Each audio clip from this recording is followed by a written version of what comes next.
תפילת האדם, החול והים, רשרוש של המים, ברק השמיים, תפילת האדם. Oh God, my God, I pray that these things never end. The sand and the sea, the rush of the water, the crash of the heaven, the prayer of the heart, the sand and the sea, the rush of the waters, the crash of the heavens, the prayer of the heart.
It's okay. I can bend over.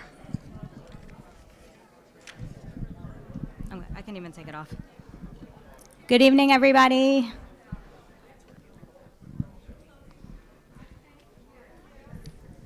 I'm tall.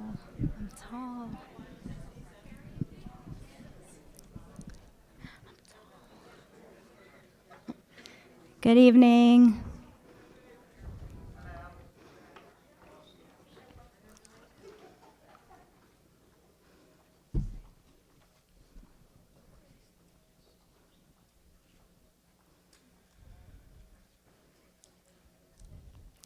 Thank you all for joining us this evening. My name is Karen Levin. I'm the Executive Director of the Baltimore Zionist District. On behalf of Bethel Congregation and the BZD, please help me welcome my very good friend, colleague, professional opera singer, and Jewish liaison, Alexandra Levine. Please rise for the Hatikvah and the national anthem. Sure.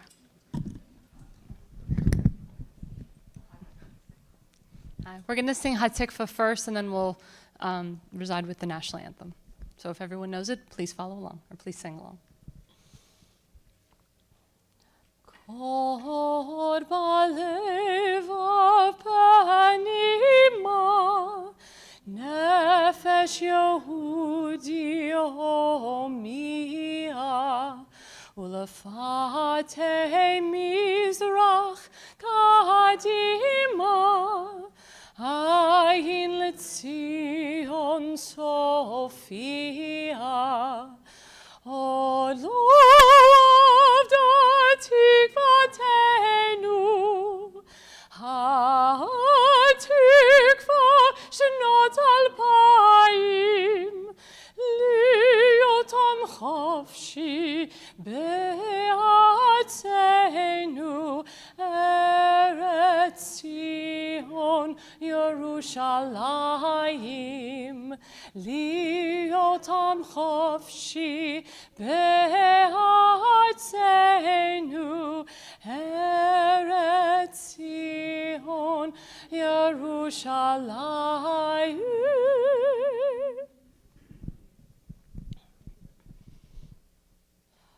Oh, say, can you see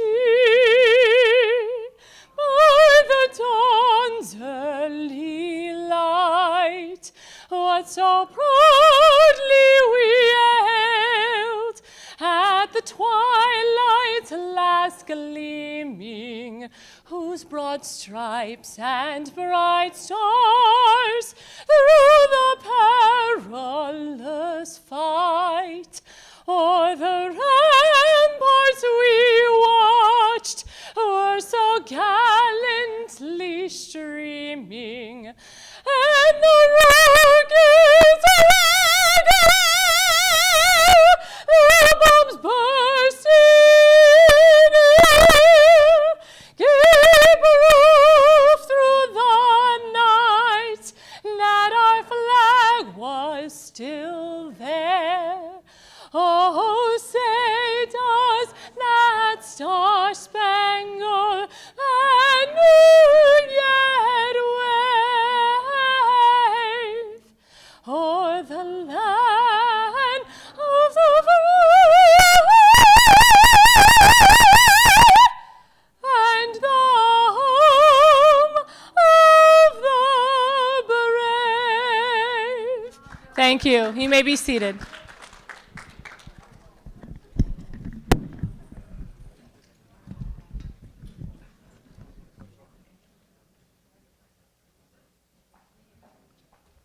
Thank you for those beautiful renditions, Alexandra. That was lovely.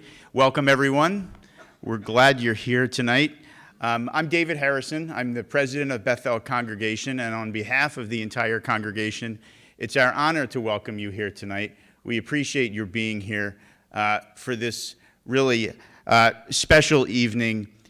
We know that it's never been more important to remember what we're here to remember tonight, and we can't help but be faced with it. I think every day I've been thinking about it as I watch the news, as I see what's happening around the world in history. Hopefully, God forbid, not repeating itself, but certainly feels like it's getting close. So what we're doing tonight is very important. And again, we welcome the Baltimore Zionist District, all the members, all the guests this evening. Thank you for taking part. And again, welcome to Bethel. You know, when I think about why we're here, I've been thinking about it for the past couple of days. The number, we're going to light 6 candles in a moment in recognition of 6 million people, which we hear spoken of frequently. I've been thinking of a number that we don't know, and that's the number of of grandchildren, children and grandchildren and great-grandchildren of people who were killed who are not never who were never even here, and that number is impossible to calculate. And that's kind of the ache that I've been feeling as we get prepared for this night.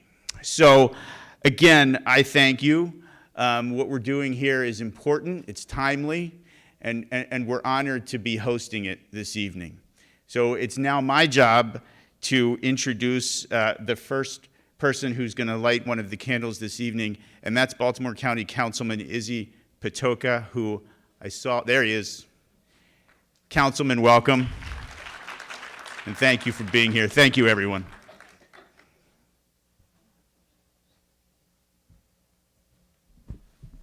Thank you, David, and thanks everyone for being here this evening.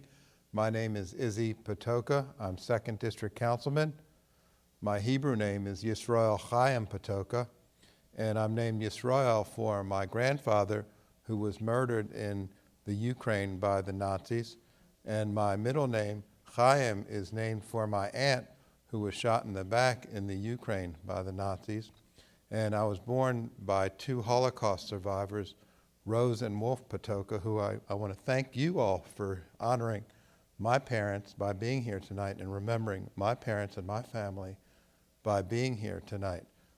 My father, Wolf Patoka, was just 14 years old when his family was destroyed and murdered. And my mother and her Rose, beautiful name, her Hebrew name was Shoshana, and she had 9 brothers, 4 survived, 3 brothers and her, and her parents were murdered. And so, as David mentioned, who knows what my cousins might have delivered to this earth? Who knows what our people might have brought? Maybe there's a cure to cancer. Maybe there's a cure to COVID. Who knows what they might have brought to this earth? But they were cut short by murderers and Nazis. And I also want to remember not only people that were lost, but the righteous of nations. There was a man named Ivan Barbaruk who let my 14-year-old father hide in his barn for several years. And Mr. Barbaruk was murdered for helping a Jew, a Jewish person, my father. My father was in touch with Mr. Barbaruk, and more recently, I've been in touch with Leonid Barbaruk, who is the grandson of Ivan Barbaruk, one of the righteous of nations. And Leonid is now, his family is in Poland, and he's building Molotov cocktails and netting is what our last communication was before I started communicating with a Russian robot. And so we must really remember the bravery and heroism of the righteous of nations, and also remember and never forget all of the people that are our people that were lost to the murderous and hateful Nazi regime that took over a good part of the world. So thank you for giving me a chance to speak, and I'm honored to light the candle for the people that I lost, and I'm going to light it on behalf of someone that I'm going to say in just a moment. Thank you.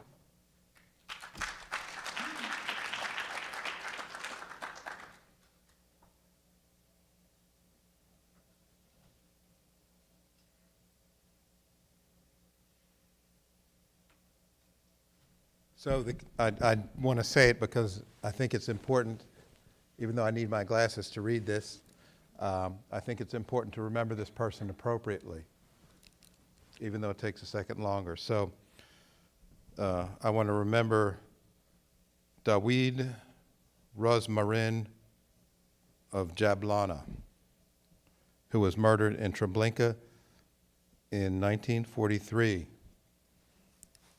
age 6.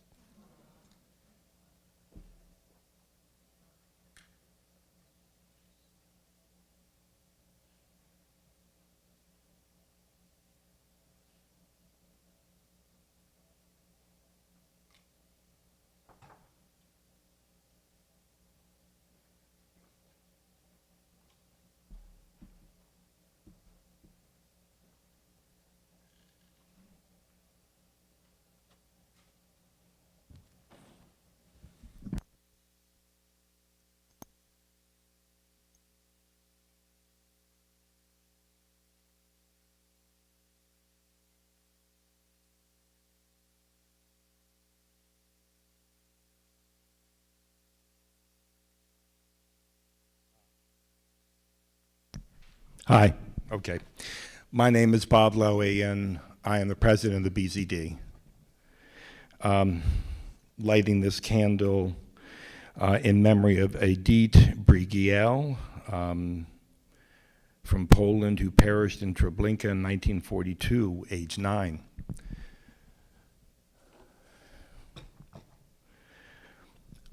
I also wanted to say that I stand here in 2022, marking the 80th anniversary of the Wannsee Conference, where 15 high-ranking officials gathered to decide and ultimately agree on the final solution to the Jewish question.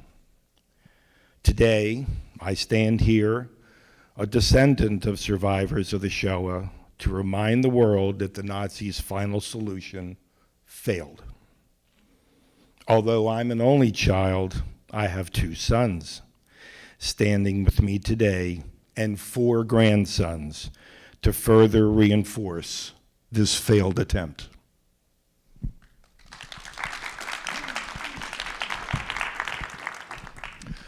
And I name this candle in honor of my mother, Edith Lowy, and Edward Lowy, both who survived, and I'm here because of it.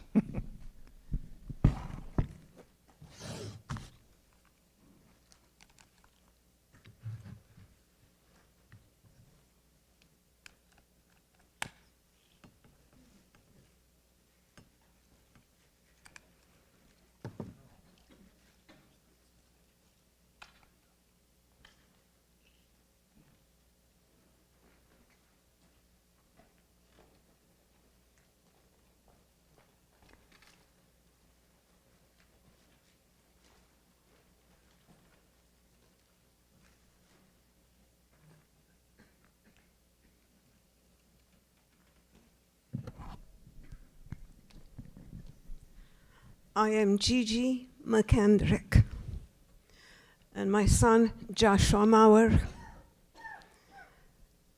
has helped me to come here and be with you today. It's a very, very important time, and I find it very, very difficult to speak. But from my heart, I am here to acknowledge. I'm here to acknowledge my mother, Golda Stander, and my father, Laser, who have perished during the Holocaust. I am here to acknowledge that I am thankful for being alive and being here with you all. I perceive you to be wonderful people, wonderful human beings, and together we have tried, are trying, and continue to try to bring a glimmer of light into the dark, dark days.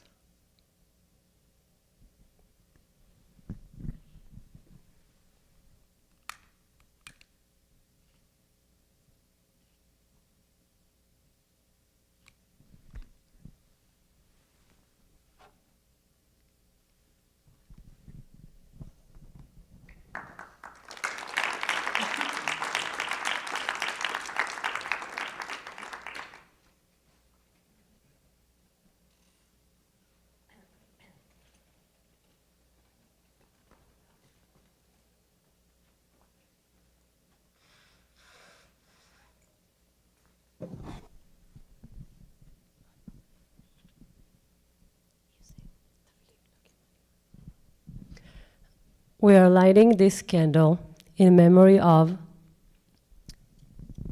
Israel Cesarna of Elia, Poland, who was murdered at Elia in 1942, aged 67.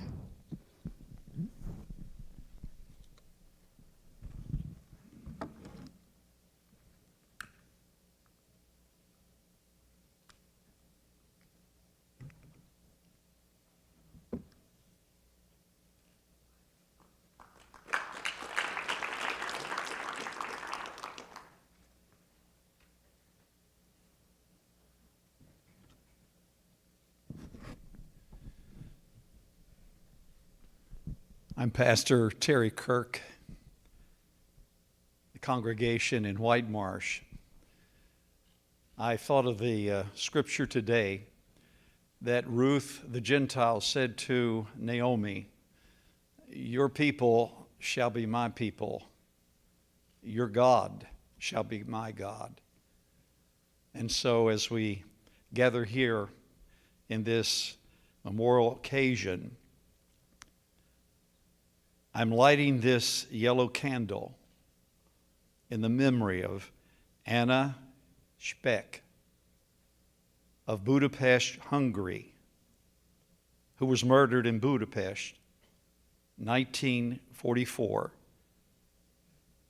at the young age of 74.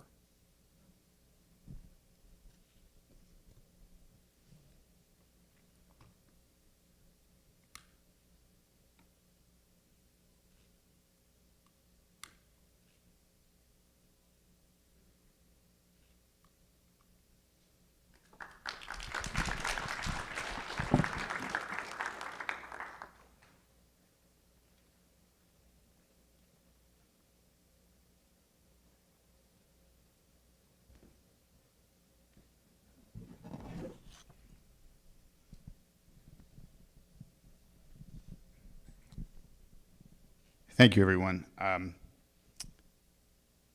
just want to tell a quick story. I used to drive Hebrew school, carpool, and it was one of the great joys of my day. I would drop these kids off. There were two neighborhood kids I would drop off.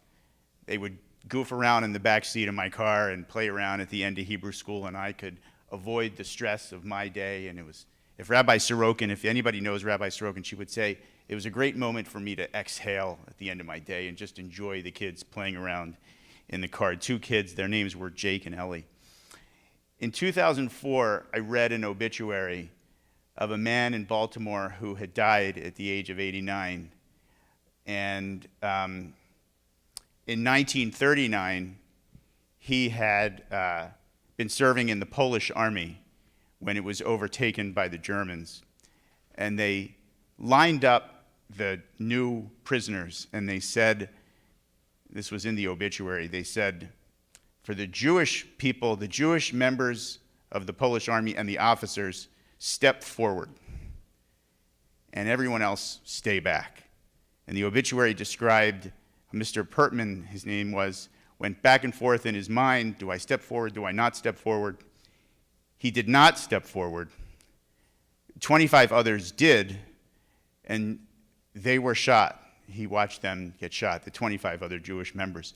Mr. Pertman survived that day, and obviously the war made it to Russia and then Israel and then Baltimore, where he had already had 4 children. At the time of his death, I think there were 9 children, I want to say, and 11 great-grandchildren. And 2 of those great-grandchildren were Jake and Ellie, who I took home from Hebrew school. And that is what got my mind going when I spoke to you earlier about how many more happy-go-lucky, smiling kids could there have been playing around in the back of my car, bringing joy and learning about Judaism. So that was where my head was earlier. I'm honored to light this candle tonight in honor of Abra Sprazier of Zydunska Wola, Poland, who was murdered at Lodz in 1942, age 42.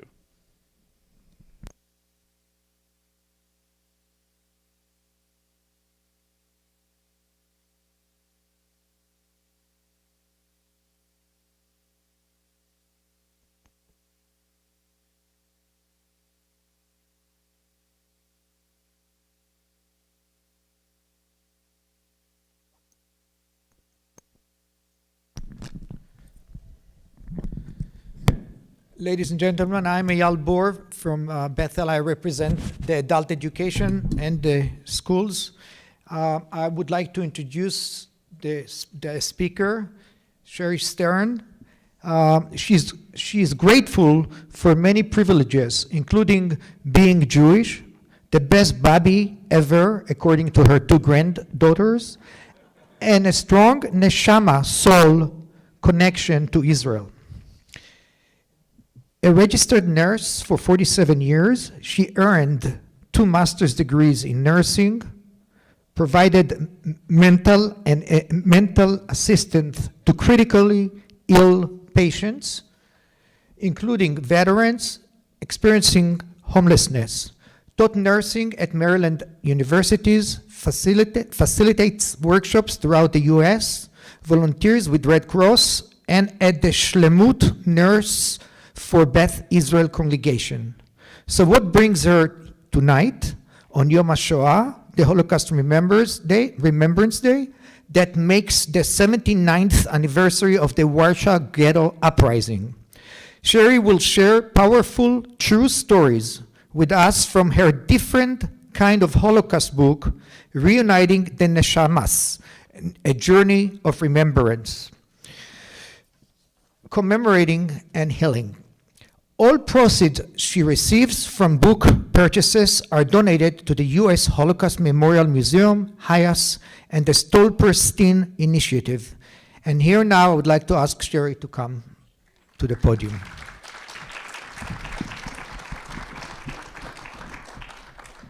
Okay.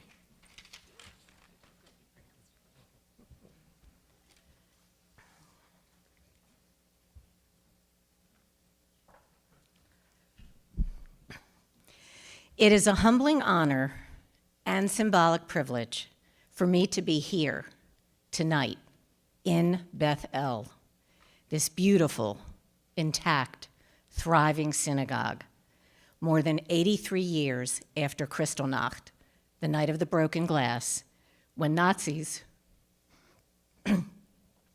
burned synagogues throughout Germany. First, they came for the socialists, and I did not speak out because I was not a socialist. Then they came for the trade unionists, and I did not speak out because I was not a trade unionist. Then they came for the Jews, and I did not speak out because I was not a Jew. Then they came for me, and there was no one left to speak for me. On this Yom HaShoah, 76 years after Martin Niemöller wrote that, it is also the year of the Russian war and Holocaust against Ukrainians. One positive difference is that the global we are not being complicit in silence this time. We are protesting, yielding sanctions, accepting Ukrainian refugees into our countries, and sending weapons and aid. Nonetheless, on this Yom HaShoah, a Holocaust is happening again, practically Xeroxed from last century's playbook, complete with crematoriums, detention camps, mass graves, rapes and murders of civilians, and an evil, deranged madman. Most of us here have been taught these phrases since childhood. Remember, never forget. But it is with terror and grief deep in my neshama, my soul, that I pose this question to all of us here, and frankly, to all of humanity. What happened to the other phrase? Never again. Has so little been learned from our loved ones' murders during Hitler's Holocaust? From the ongoing murders of Putin's Holocaust? You know, when I put this program together, I was hoping it could be a past, but it is continuing today. Or are we not doing enough? Are we waiting too long to take further actions while Ukrainians continue to be tortured and murdered every day? Or are we not taking the right actions to finally end it? Do not mistake my questions as political. They are not. My questions are, quite simply, humane.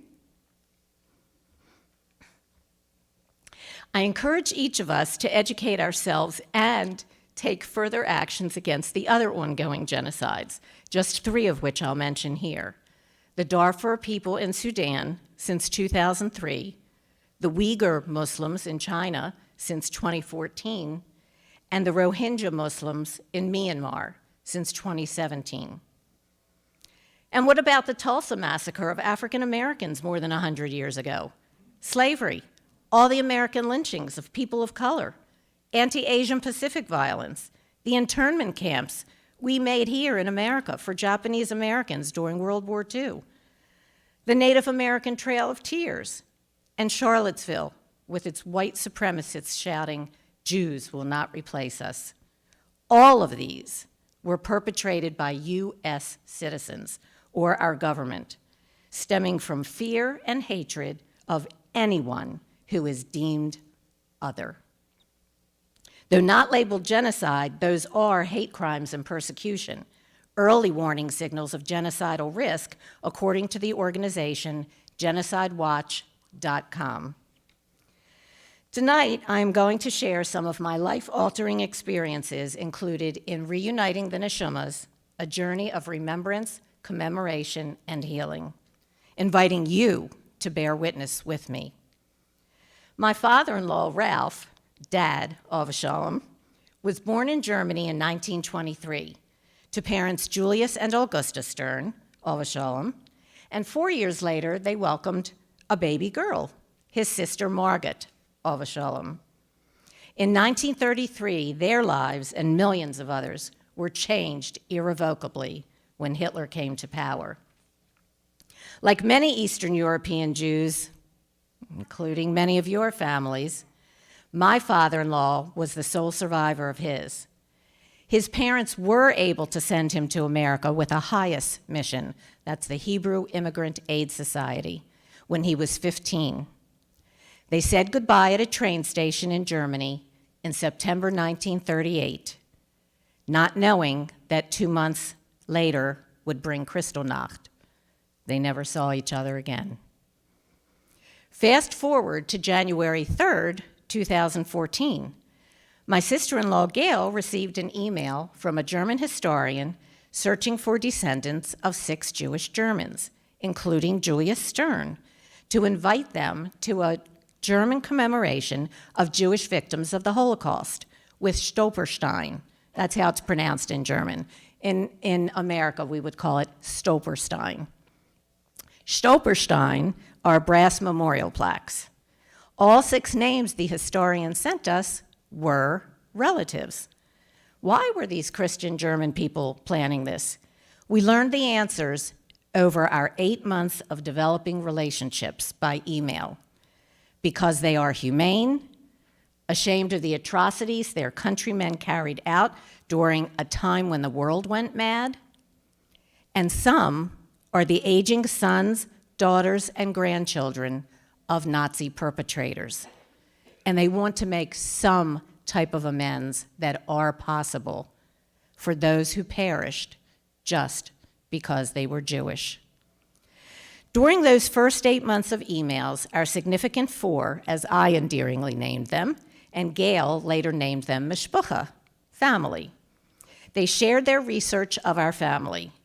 Each time Ira, one of our significant 4, discovered something new that we hadn't known, we responded with a gamut of emotions, from disbelief, horror, grief, and anger, to eventually include a sense of awe, trust, and friendship with them, developed from their genuine chesed, giving of oneself fully, with love and compassion. And that was just through their emails before we ever met. When Ira found and sent us the deportation list with Julius, Augusta, and Margaret's names, it was like experiencing their deaths for the first time. The deportation list was tidy, organized, and emotionless. Could have just as easily been a grocery list. Pound of potatoes, gallon of milk. But this was a list of more than 1,000 Jewish human beings about to be murdered. They were deported on July 20th, 1942. 4 days later, when they got out of the train at Minsk in Belarus, Julius, Augusta, and Margaret, and all the other Jews who were still alive, were marched into the forest at Nazis' gunpoint, executed, and fell into mass graves. You know, before, we hadn't known, but now I couldn't unknow it. Now I grieved with the raw grief of recent deaths. Two questions continue to haunt me. In the horrific frenzy of Julius, Augusta, and Margot's final moments, did they have time to hold each other one last time?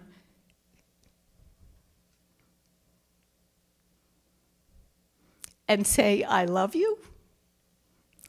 And in their last moment on earth, did they say, Shema Yisrael, Adonai Eloheinu, Adonai Echad. Further book chapters describe our beautiful relationships.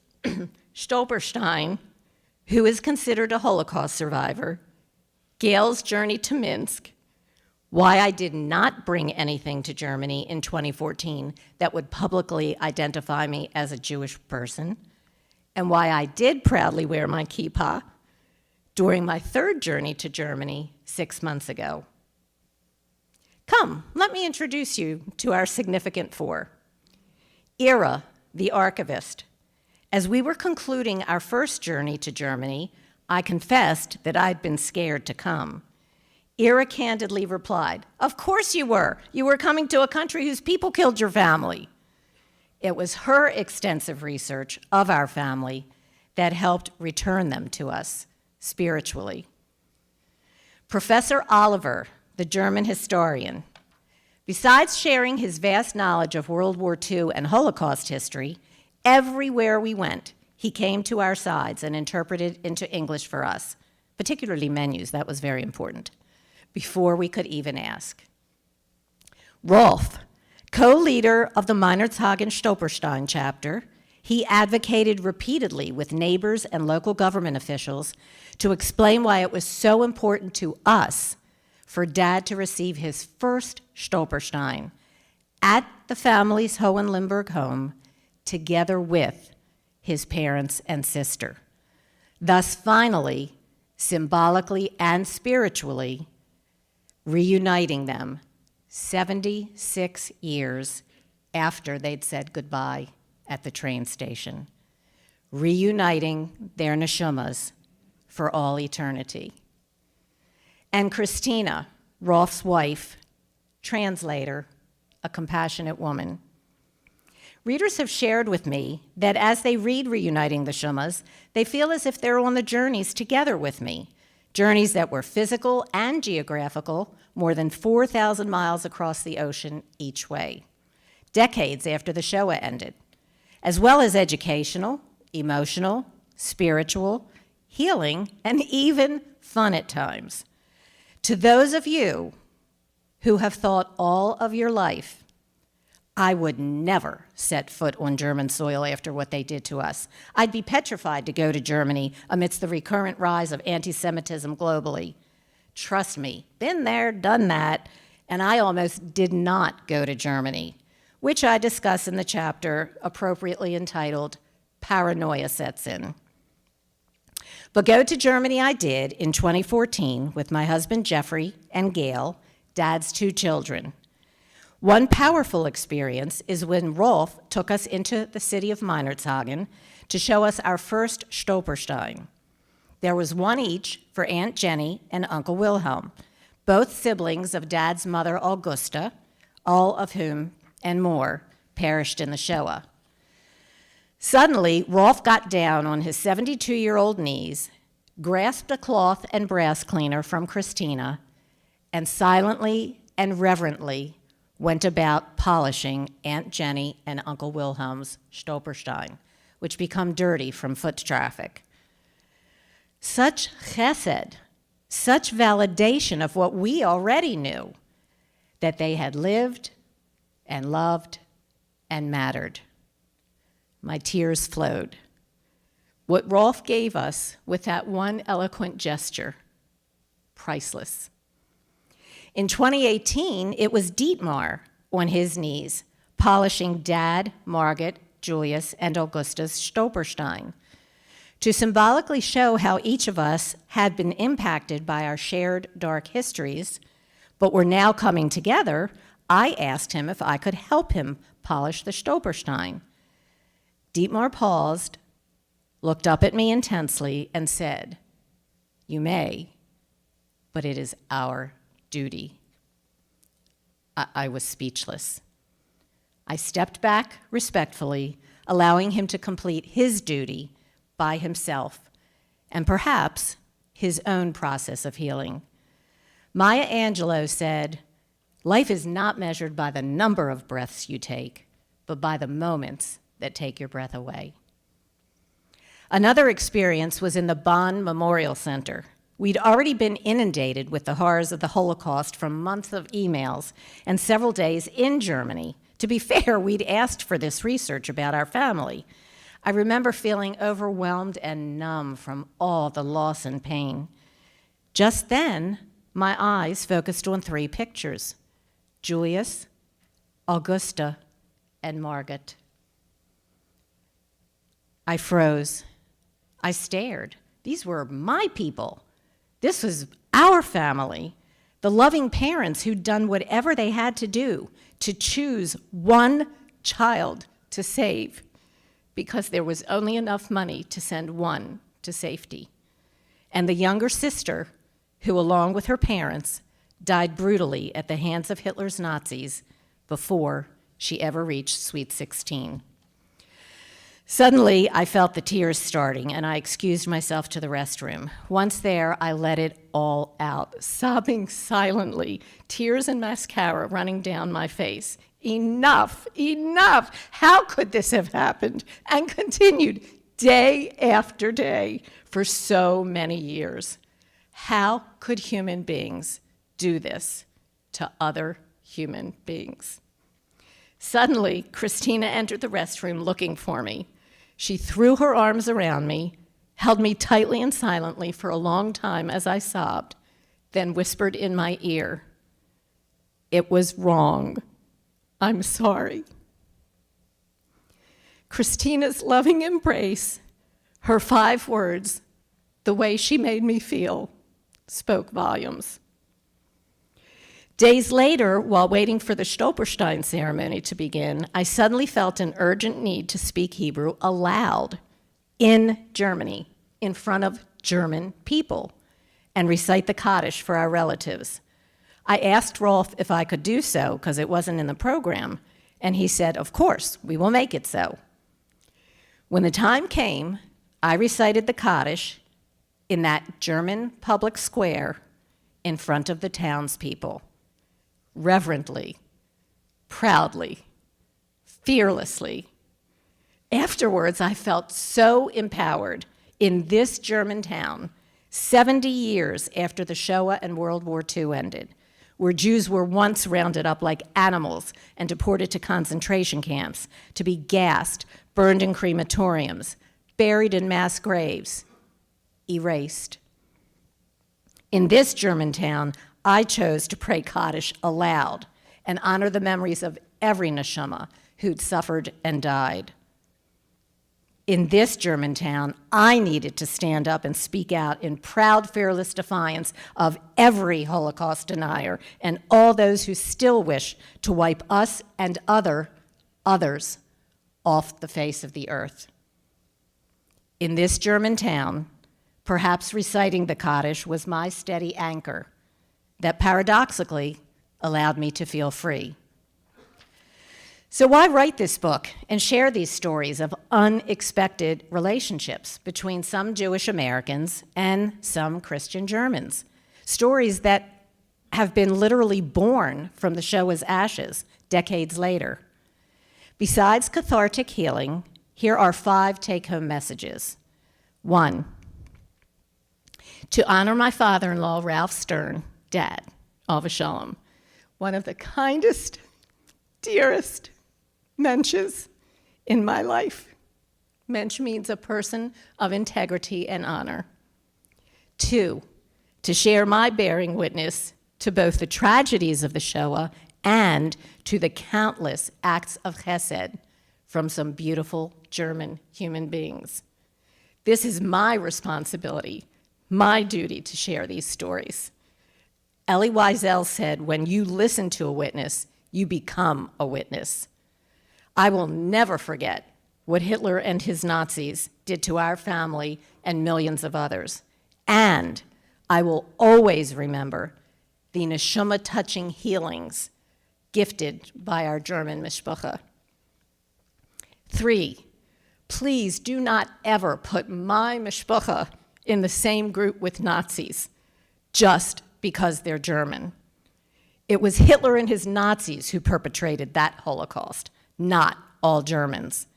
Just as Putin and his military are perpetrating this Holocaust, not all Russians.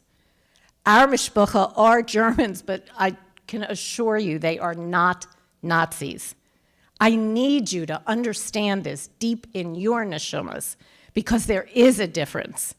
And it is my firm belief that understanding that difference is but one key to ensuring the survival of humanity living together on this one planet that we share. 4, to remind you that the responsibility and duty belongs to all of us to remember, to tell the stories l'dor v'dor, from generation to generation.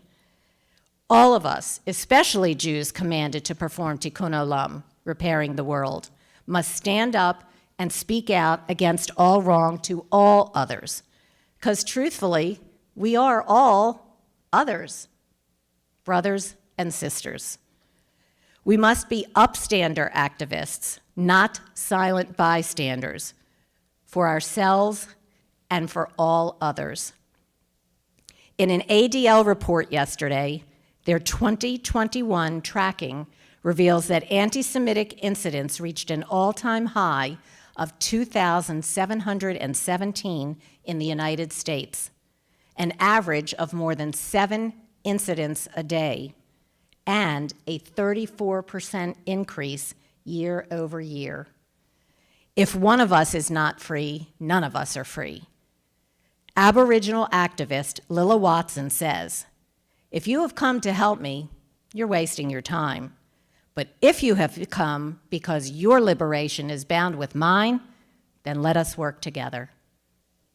And number 5, to leave a written legacy gift to our significant 4 and all the other Germans who've become our mishpacha.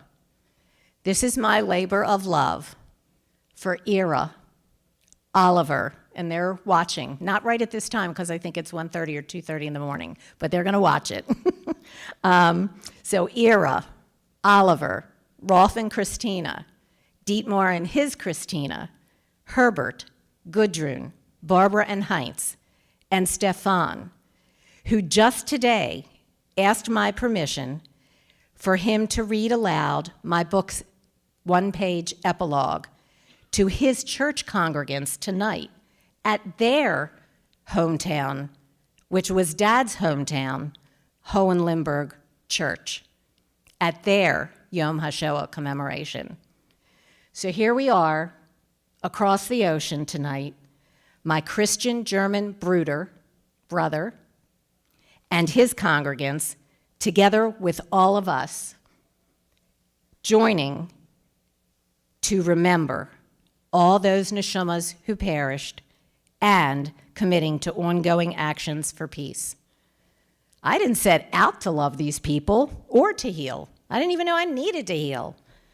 Yet in their process of chesed, returning our family to us, reuniting the neshamas, and bearing witness to each other's pain, together we became mishpacha, mutually healing. I leave this legacy gift so that you too will come to know them as mensches and learn not to fear or hate them just because they were born and live in Germany. This passage by Flavia Whedon sums up how I feel about our German mishpacha. Some people come into our lives and quickly go. Some people move our souls to dance. They awaken us to a new understanding with the passing whisper of their wisdom. Some people make the sky more beautiful to gaze upon. They stay in our lives for a while, leave footprints on our hearts, and we are never, ever the same. It is with gratitude and shalom that I leave you with these inspiring words from Hillel. If I am not for myself, who will be for me? If I am only for myself, what am I?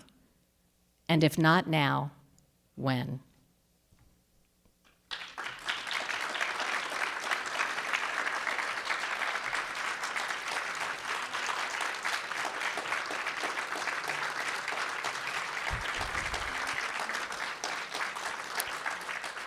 And now, those who can stand can remain standing, and Cantor Melanie Blatt will lead us in a community Kaddish.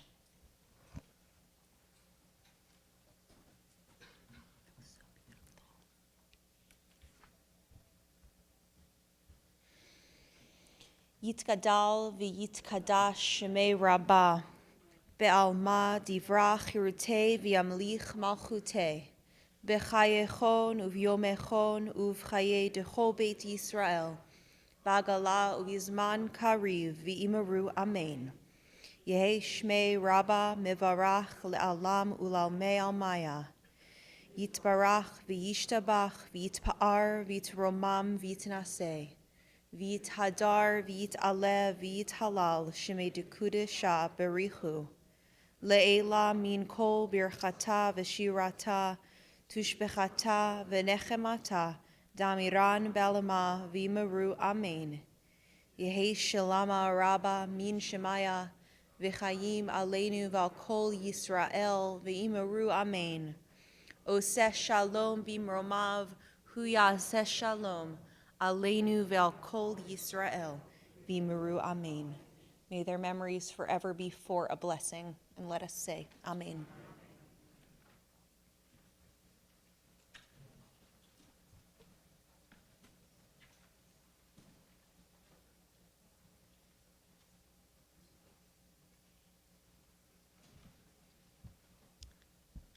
Thank you everyone so much for joining us. This concludes this evening's program.